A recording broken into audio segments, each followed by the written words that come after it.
I am a woman who has lived the promises of first wave feminism. And I reject the modern feminist movement with every fiber of my being. It has become the greatest obstacle to my progress and the well-being of women like me. I'm not a feminist, no. My rights are already won. The first way delivered, this one's come to destroy. I'm not a feminist, no. I'm not a feminist, no.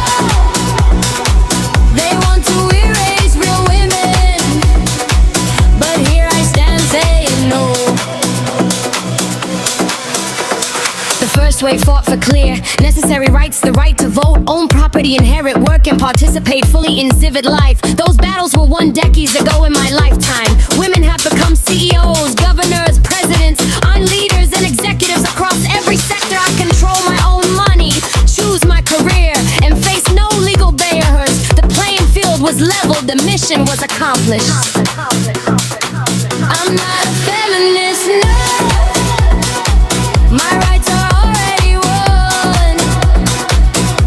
The first way delivered, this one's come to destroy. I'm not a feminist, no.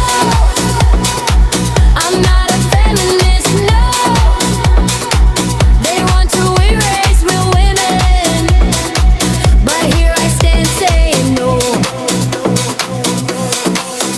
Yet today's feminists act as if none of this happened. They peddle the fantasy that simply putting more women in power would magically erase racial, economic, and social inequalities. They push the idea that men are the enemy, that masculinity itself is toxic, and that the traditional family must be dismantled. They have turned abortion into the central symbol of freedom, something the original feminists never envisioned. Worst of all, they are now inside our schools using taxpayer money to indoctrinate our daughters, including my 14-year-old. The lie that the family is oppressive and that biological reality can be erased.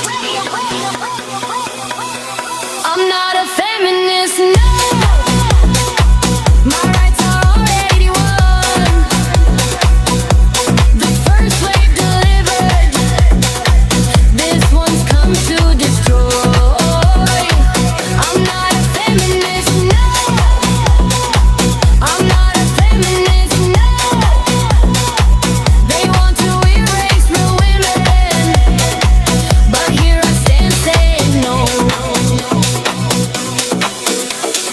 They demand equality but refuse the hardest, dirtiest, most dangerous jobs that men do. They cheer when men are allowed into women's sports, women's spaces, and women's achievements. They weaken men's sense of purpose and identity while claiming victimhood. This is not liberation. It is a new form of imposition that threatens freedom of speech. Her parental raised in common states. I see no war against women. I see fulfilled rights because I am a woman who has benefited from real equality. I can say clearly and without apology, I am not a feminist. The current movement does not speak for me. It does not fight for me. It actively works against women like me, against families, and against truth itself.